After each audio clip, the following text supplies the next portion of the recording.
নমস্কাৰ, মই কৃতিদীপ্ত আৰু আপোনালোকে চাই আছে এনিভাৰত 24। আজি পবিত্ৰ দিন, আজি শিক্ষক দিৱসৰ এই পবিত্ৰ দিনটোত এনিভাৰত 24 তৰফৰ পৰা শিক্ষাগুৰু সকলোলৈ আমি অভিনন্দন জনাইছো, শুভেচ্ছা জনাইছো। আৰু বৰ্তমান মই উপস্থিত আছো শিৱসাগৰ জিলাৰ গৰিসাগৰ নিকটৱৰ্তী চাৰিং অঞ্চলৰ এজন শিক্ষকৰ ওচৰত। ৰাধাকান্ত ফুকন উচ্চ মাধ্যমিক বিদ্যালয়ৰ অৱসৰপ্ৰাপ্ত শিক্ষক তথা মোৰ শিক্ষাগুৰু উজ্জ্বল কাকতি ছাৰৰ ওচৰত। আৰু এয়া হৈছে উজ্জ্বল কাকতি ছাৰ। প্ৰথমে আপোনাক আমাৰ চেনেলৰ তৰফৰ পৰা এই পবিত্ৰ দিনটোক আপোনাৰ শুভেচ্ছা জনাইছো। আৰু আপোনাৰ যি কৰ্মজীৱন, সেই কৰ্মজীৱনৰ আপোনাৰ অভিজ্ঞতা, সেই অভিজ্ঞতা সম্পৰ্কত আপোনাক সুধিব বিচাৰিছো। ধন্যবাদ। জয় মই আজি এই পবিত্ৰ দিনটোত সমগ্ৰ শিক্ষক সমাজক মই আন্তৰিক শ্ৰদ্ধা জ্ঞাপন কৰিছো। বিশেষকৈ মোৰ প্ৰিয় ছাত্ৰ কৃতিদীপ্ত ভূঞা, তেওঁ এনিভাৰতৰ লগত জড়িত হৈ সংবাদদাতা হিচাপে কাৰ্যনিৰ্বাহ কৰি আছে। তেখেত মোৰ খুব প্ৰিয় ছাত্ৰ আছিলে আৰু তেখেতৰ উজ্জ্বল ভৱিষ্যত মই কামনা কৰিছো। লক্ষ্য কৰিছো তেখেতে আমাৰ এই সমাজ ব্যৱস্থা পৰিৱৰ্তনত যথেষ্ট অৰিহণা আগবঢ়াই আহিছে। মই যিখন বিদ্যালয় ৰাধাকান্ত ফুকন উচ্চ মাধ্যমিক বিদ্যালয়ত শিক্ষকতা কৰিছিলো, মই 13 ছেপ্টেম্বৰ 1984 সেই বিদ্যালয়ত শিক্ষক হিচাপে যোগদান কৰিছিলো। পিছত মোৰ চাকৰি নিয়মীকৰণ হৈছিলে 23 মাৰ্চ 1985 চনত। প্ৰায় 40 বছৰ সোমাইছিলে মই শিক্ষকতা জীৱনত। এই দীঘলীয়া জীৱনত মই 12 বছৰ প্ৰধান শিক্ষক হিচাপে দায়িত্ব গ্ৰহণ কৰিছিলো। আমি যেতিয়া শিক্ষকতা কৰিছিলো তেতিয়া চেকনিৰ আগত বিদ্যা আছিলে। আমিও আমাক পঢ়োৱা শিক্ষাগুৰুসকল তেতিয়া প্ৰায় সকলোৱে ধুতি পৰিহিত শিক্ষকেই আছিলে। আমাকো যথেষ্ট পঢ়া ক্ষেত্ৰত যেতিয়া আমি কিবা এটা নোৱাৰিছিলো, আমাক অলপমান শাস্তি তেখেতসকলে প্ৰদান কৰিছিলে। আৰু সেই ব্যৱস্থাটো এতিয়া লাহেকৈ নাইকিয়া হৈ গ'ল। আৰু বিশেষকৈ স্কলাষ্টিক আৰু নন স্কলাষ্টিক ক্ষেত্ৰত সেই সময়ত খুব গুৰুত্ব দিয়া হৈছিল। ছাত্ৰসকলে যাতে অন্য কামত মনোনিৱেশ কৰিব নোৱাৰে, সেইকাৰণে খেলা ধূলা, কুইজ, এক্সটেম্পৰী স্পীচ, ডিবেটিং এনেকুৱাবিলাকত প্ৰায় স্কুলবিলাকত জড়িত হৈ আছিলে। মোৰ এজন প্ৰিয় ছাত্ৰ আছিলে সিদ্ধাৰ্থ দুৱৰা, চাইং দুৱৰাৰ পৰা। তেওঁ সেই সময়ত আমাৰ বিদ্যালয়ৰ পৰা শিৱসাগৰ জিলা আৰু পুতুল দত্ত দুৱাৰ পৰা শিৱসাগৰ জিলাত সদায় এক্সটেম্পৰী স্পীচ আৰু ডিবেটিঙত ফাৰ্ষ্ট প্ৰাইজ আনিছিলে। সেই সময়ত ইমান এটা প্ৰতিযোগিতা হৈছিলে জিলাভিত্তিক সেই প্ৰতিযোগিতাবিলাকত আমাৰ বিদ্যালয়খনে সদায় সুনাম কঢ়িয়াই আনিবলৈ সমৰ্থ হৈছিল। এই শিক্ষা আমি যিটো পাঠ্যক্ৰম, সেই পাঠ্যক্ৰমত আমি যিখিনি শিক্ষকে ছাত্ৰক শিকায়, তাৰ উপৰিও মই ভাবো যে নন স্কলাষ্টিক ক্ষেত্ৰত সহ পাঠ্যক্ৰমৰ ক্ষেত্ৰত যদি অধিক গুৰুত্ব দিয়ে শিক্ষকসকলে, তেতিয়া ছাত্ৰ ছাত্ৰীবিলাকো বহুত উপকৃত হ'ব আৰু তেখেতসকলে অন্য কামত মনোনিৱেশ কৰিবলৈ সময় নাপাব। শুনিব পাৰিছো যে শিক্ষা ব্যৱস্থাৰ বহুল পৰিৱৰ্তন হৈছে। আগৰ যি শিক্ষা ব্যৱস্থা আছিলে সেই শিক্ষা ব্যৱস্থা আপুনি ইতিমধ্যে উল্লেখ কৰিছে যে চেকনিৰ আগত বিদ্যা। অভিভাৱকসকলেও কোনো কুণ্ঠাবোধ নকৰে বা নিজৰ ল'ৰা ছোৱালীসকলক শিক্ষাগুৰুৰ ওচৰত যেতিয়া তেওঁলোকে আগবঢ়াই দিয়ে, তেওঁলোকে নিজেই কৈ আহে যে তেওঁ অকল খালি তেওঁলোকৰ শৰীৰটো ঠিক কৰি ৰাখি বা মাত্ৰ তেওঁলোকে যি শিক্ষাৰ লগত জড়িত হৈ তেওঁলোকে যি আগবাঢ়ি যাব লাগে, তেওঁলোকে সুন্দৰভাৱে তেওঁলোকে আগবাঢ়িলে হ'ল। কিন্তু আজিৰ দিনত দেখা গৈছে যে সেই সমূহ বিপৰীত হৈ পৰিছে। যোৱা কিছুদিনৰ পূৰ্বে শিৱসাগৰ এটা ঘটনা সংঘটিত হ'ল। ছাত্ৰই শিক্ষকক প্ৰহাৰ কৰা এটা ঘটনা সংঘটিত হৈছে আৰু তেনেকুৱা ধৰণৰ বহু ঘটনা আছে। সেই সম্পৰ্কত আপুনি কি ক'ব বিচাৰে? লক্ষ্য কৰিছো এতিয়া সমাজ ব্যৱস্থা সম্পূৰ্ণ এটা পৰিৱৰ্তন হৈছে। এজন ছাত্ৰই শিক্ষকক হত্যা কৰিছে। আমাৰ এই অঞ্চলৰে এতিয়া 2জন ছাত্ৰ ড্ৰাগছ সেৱন কৰি ৰিহেবিলিটেশ্যন চেণ্টাৰত ভৰ্তি হৈ আছে।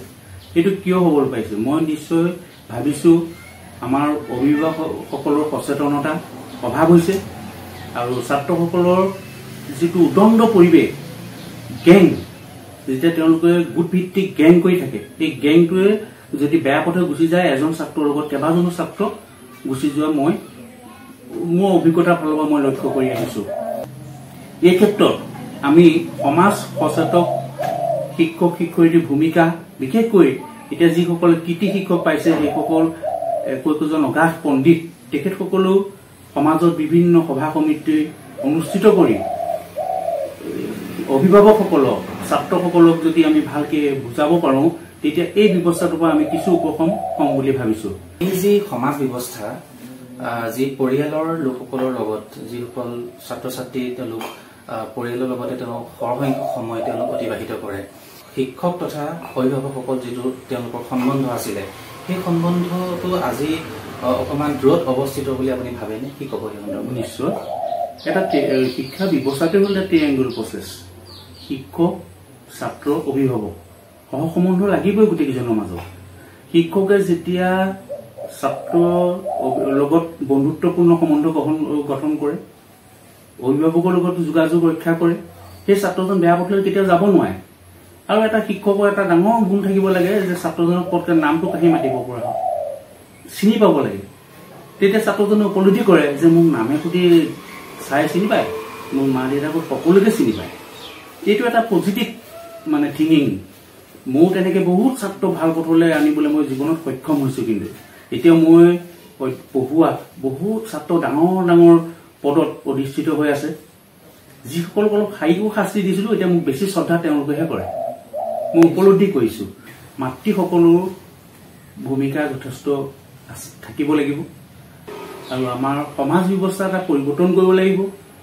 NGO বিলাক কেৰিয়াৰ গাইডেন্স মেণ্টৰ লাগিব। গাঁৱত যদি আমি ভাল 2-3জন মেণ্টৰ ঠিক কৰি ল'ব পাৰোঁ, তেখেতসকল যদি পথ প্ৰদৰ্শক হয়, গোটেই ছাত্ৰ সমাজ বা ছাত্ৰীসকল আমি বা যুৱ প্ৰজন্ম আমি ভাল পথলৈ আনিবলৈ সক্ষম। আজিৰ দিনত প্ৰায় দেখা গৈছে বিভিন্ন ধৰণৰ ঘটনা সংঘটিত হৈ আহিছে, যেনে আপোনাৰ সেয়া নিচাযুক্ত দ্ৰব্য সেৱন কৰিয়ে হওক বা মোবাইল ফোনটো আজিৰ দিনত বিশেষকৈ তেওঁলোকৰ যি একেবাৰে শৰীৰৰ এটা অংগ হৈ পৰিছে, এই বিষয়ত আপুনি কি ক'ব বিচাৰে? নিশ্চয় এই আগৰ যিটো মেনুৱেল শিক্ষা আছিলে, teachers on method is the best method. তেওঁলোকৰ নিজৰ অভিজ্ঞতাৰ ফালৰ পৰা শিক্ষা প্ৰদান কৰিছিলে আৰু ছাত্ৰ ছাত্ৰীসকল উপকৃত হৈছিলে। এতিয়া যান্ত্ৰিক যুগত এটা সময়ত আহি গ'ল, যেতিয়া ক'ভিড আহিছিলে তেতিয়া কৈ দিলে যে মোবাইলতে ক্লাছ হ'ব, মোবাইল লাগে।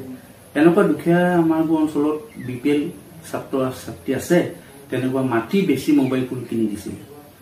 মোবাইল ফোনটোত বিভিন্ন তাত বেয়া কিছুমান দিশ থাকে। সেইবিলাক ছাত্ৰ ছাত্ৰীবিলাকে যেতিয়া আয়ত্ব কৰিবলৈ লোৱাৰ লগে লগে তেওঁলোক বিপথে পৰিচালিত হ'ল। এইটো এটা হ'ব মাৰাত্মক আমাৰ বেমাৰ। সেইকাৰণে মই কৈছো আমি সকলো বেয়াটো চালে নহ'ব, বুজাই আন্তৰিকতাৰ সৈতে ভালকৈ তেওঁলোকক সৎ পথলৈ অনাটো আমাৰ সমাজৰ শিক্ষকসকলৰ সকলোৱে আমাৰ এইটো মূল দায়িত্ব। আৰু এটা কথা দেখা গৈছে, মেট্ৰিক পাছ কৰাৰ পিছতেই এখন দামী বাইক কেইবাজনো ছাত্ৰৰ প্ৰাণহানি হৈছে। দামী বাইক কিনি দিয়াটো অতি এক্সেচিভ। যেতিয়া মাক বাপেকে ছাত্ৰ ছাত্ৰীক বেছি মৰম কৰে বা বিশেষকৈ ছাত্ৰজনক খুব এক্সেচিভ মৰম কৰে, তেওঁ কোনো দুখ কৰি পাবলৈ নিদিয়ে, তেনেকুৱাবিলাক ছাত্ৰই আজি আমুকটো লাগে সেইটো দিয়ে, কালি তামুকটো লাগে সেইটো দিয়ে, সেইটো ভাল দিশ নহয় বুলি মই ভাবোঁ।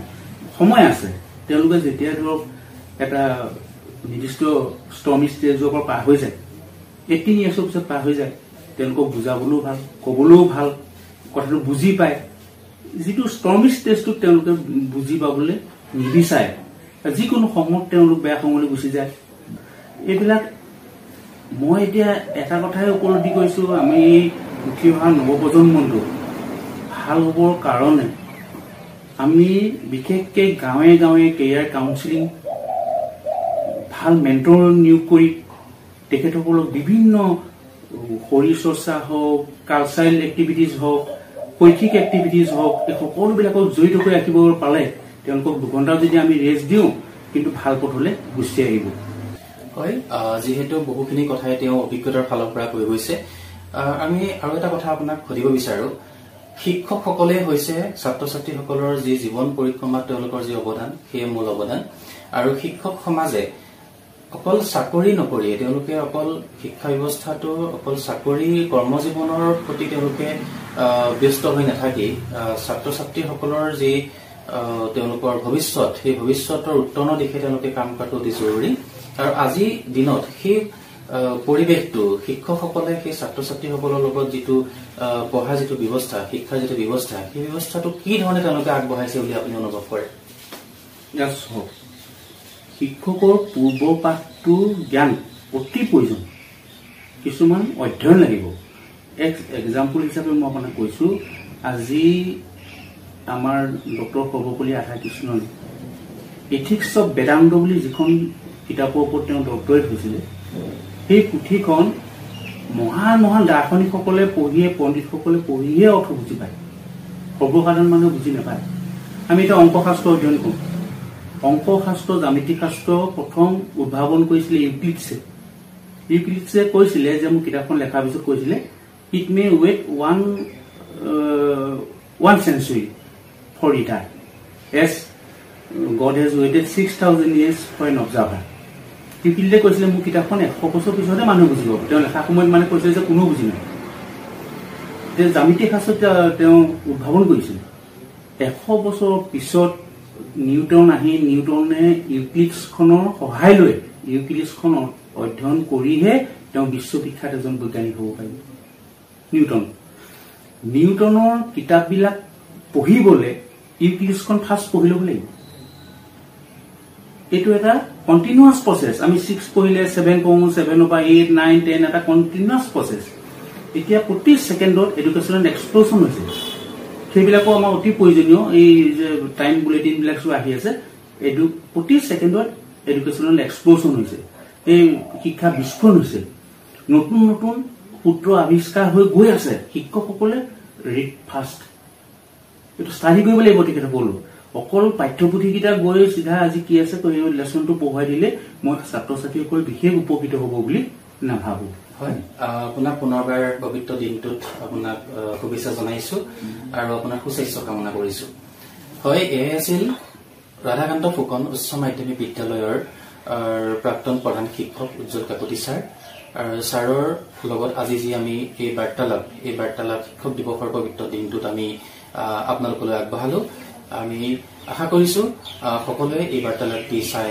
ভাল পাব আপুনি নৰ্থ ইষ্ট ফুৰিম বুলি ভাবিছে নেকি আপুনি নৰ্থ ইষ্ট ক'ত কেনেকৈ ফুৰিম বুলি যদি ভাবি আছে তেতিয়াহ'লে এতিয়াৰ পৰা আৰু চিন্তা নাই আপনি গাড়ী আছে আপনি গাড়ী এটা নিৰ্ভৰযোগ্য টেক্সি সেৱা প্ৰতিষ্ঠান য'ত দক্ষ টুৰ গাইডছ লৈ আপুনি ঘূৰিব পাৰিব আৰু লগতে আপুনি ডমেষ্টিক বা ইণ্টাৰনেশ্যনেল পেকেজেছ আৰু ফ্লাইট বাছ ৰেলৱে বা হোটেল বুকিঙৰো সুবিধা পাব সবিশেষ জানিবলৈ আৰু সেৱা গ্ৰহণ কৰিবলৈ www.apnigari.com এতিয়াই লগ ইন কৰক অথবা স্ক্ৰীনত দিয়া নম্বৰত যোগাযোগ কৰক